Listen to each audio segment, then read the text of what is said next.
আজকে আমি বানাবো ছোলা চাট। তার জন্য একটা গোটা টমেটো আমি কুচি কুচি করে কেটে নিচ্ছি। পুরোটাই দেখো,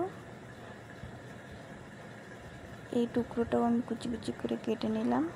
তারপর নিয়ে নিচ্ছি দুটো কাঁচা লঙ্কা, সেটাও আমি কুচি করে নিচ্ছি। তারপর আমি হাফ শসা নিচ্ছি, সেটাও আমি কেটে নেব ছোট ছোট টুকরো করে।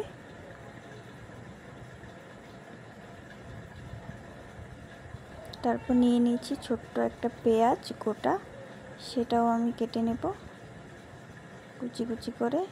তারপর নিয়ে নিয়েছি সিদ্ধ আলু, সেটাও আমি কেটে নেব ছোট ছোট টুকরো করে। সব কিছু আমার কাটা হয়ে গেল।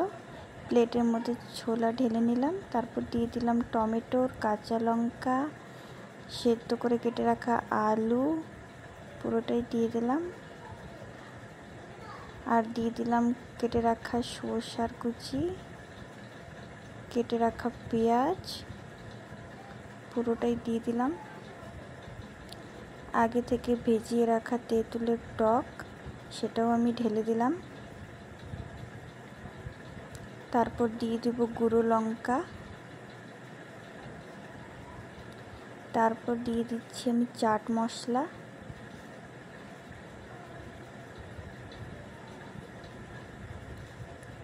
তারপর দিয়ে দিচ্ছি পরিমাণ মতো লবণ।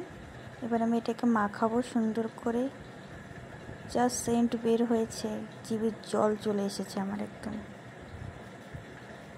খেতেও দারুণ হয়েছিল। আমি এখন দুটো বাটির মধ্যে ঢেলে দিচ্ছি।